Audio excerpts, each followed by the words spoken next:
আসসালামু আলাইকুম প্রিয় দর্শক। আমি আজকে আপনাদেরকে এমন একটি চুলার বিস্তারিত বলবো যে চুলাটি বর্তমানে খুবই চাহিদা সম্পন্ন। সেটি হচ্ছে ইনফ্রারেড চুলা। এই ইনফ্রারেড চুলার সুবিধা এবং অসুবিধাগুলো আমি আপনাদেরকে ডিটেলসে বলবো এবং কীভাবে চালাইতে হয়, কীভাবে অন করবেন, কীভাবে অফ করবেন এবং রান্না করতে কতক্ষণ সময় লাগে সব কিছুই বলবো। আপনারা ভিডিওটি দেখতে থাকুন। এখন আমি আমার এই ইনফ্রারেড চুলার সুইচটি অন করব। সুইচটি অন করার পরে আমার এখানে লাইন চলে আসছে। এখন আমি এই যে দেখতে পাচ্ছেন অন সুইচ, এই অন সুইচ আমি চাপ দিয়ে ধরবো কিছুক্ষণ।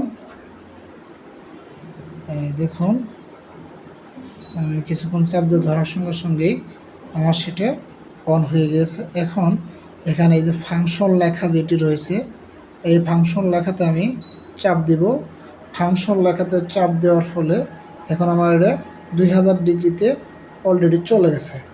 এখন এটা হচ্ছে আমার সর্বোচ্চ লিমিট। এখন এই লিমিটে আমি রান্না করতে পারবো একটানা 4 ঘন্টা। একটানা 4 ঘন্টার বেশি কিন্তু রান্না করা যাবে না। এইটা হচ্ছে এই চুলার প্রধান শর্ত। আর ইনফ্রারেড চুলার সুবিধা হচ্ছে যে এখানে আপনি যে কোনো ধরনের পাতিল বসিয়ে রান্না করতে পারবেন। ঠিক আছে। আর একটা চুলা আছে বাজারে, ইন্ডাকশন চুলা। সেই চুলাতে আপনি সব ধরনের পাতিল ব্যবহার করতে পারবেন না। সেটা হলো সেই চুলার সাথে যে পাতিলের সেট আছে সেই পাতিলগুলো আপনাকে ইউজ করতে হবে। আর এই চুলার যদি আমি বলি, যদি আপনি দিনে যদি 5 বা 6 ঘন্টা করে রান্না করেন, সেই ক্ষেত্রে আপনার বিদ্যুৎ বিল আসবে 500 থেকে 600 টাকা। যেমন আমি আমার রুমে একটা ফ্রিজ চলে, একটা ফ্যান চলে, 3টা লাইট এবং সাথে আমি ফুলফিল রান্না করি।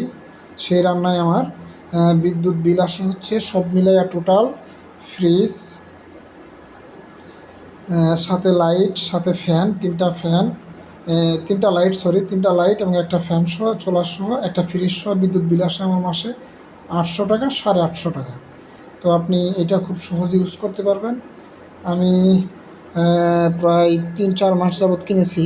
এই যে আমি ভাত রান্না চলে গেছি। হ্যাঁ, এইটা হচ্ছে আপনার বিদ্যুৎ বিলকে আরও সাশ্রয়ী করতে পারবেন যদি আপনি এরকম পাতিল ইউজ করেন। যেমন আমি আপনাকে দেখাচ্ছি, যদি আপনি এরকম পাতিল যেটার যদি এরকম কিছু আপনি ইউজ করেন, সেক্ষেত্রে এরকম পাতিলগুলো আপনি ইউজ করেন, সেক্ষেত্রে আপনার বিদ্যুৎ বিলটা আরও কম আসবে। ঠিক আছে দর্শক, আপনারা যদি ভিডিওটি ভালো লাগে, এটা যাহা সত্য আমি তাই বললাম। আর আপনি এইখানে যদি অনেকগুলো ফাংশন আছে, আমি ফাংশনগুলো দেখিয়ে দিই। আপনি শুধু ফাংশনে চাপ দিবেন। যেমন এটা স্টার ফ্রাই যদি করেন, সেক্ষেত্রে 700 ডিগ্রি সেলসিয়াস সর্বোচ্চ। এইটা যদি ফ্রাই করেন তাহলে 600 ডিগ্রি সেলসিয়াস। যদি স্যুপ তৈরি করেন সেক্ষেত্রে 1200 ডিগ্রি সেলসিয়াস। যদি শুধু স্টিম তৈরি করেন সেক্ষেত্রে 1800 ডিগ্রি সেলসিয়াস। যদি শুধু তাপে রাখেন চুলাটাকে, সেক্ষেত্রে 60 ডিগ্রি সেলসিয়াস। বারবিকিউ করলে 500 ডিগ্রি সেলসিয়াস। যদি শুধু ওয়ার্ম করেন তাহলে 60 ডিগ্রি সেলসিয়াস। হটপট করলে 2000 ডিগ্রি সেলসিয়াস। আপনি চাইলে যে মাইনাস থেকে একটা করে টাচ দিবেন, আপনার টেম্পারেচার কমতে থাকবে, আপনার কয়েল টেম্পারেচার কমতে থাকবে। আপনি চাইলে 1000 দিয়ে এটাকে লক করে দিতে পারবেন। ঠিক আছে, টাইমার আপনি চাইলে এভাবে টাইম সেট করে দিতে পারবেন। তো আমরা যেহেতু টাইমার সেট করছি না, সেহেতু আমি এখন পুরাদমে 2000-এ চালাবো। তবে হ্যাঁ, এটি হচ্ছে আর কিছু না, এটি হচ্ছে মূলত ভিডিওটা।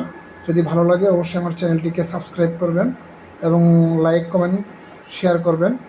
ধন্যবাদ সবাইকে পাশে থাকার জন্য। আপনাদেরকে আবার ধন্যবাদ। থ্যাংক ইউ ভাই। আসসালামু আলাইকুম। অবশ্যই আমার চ্যানেলটি দয়া করে সাবস্ক্রাইব করবেন।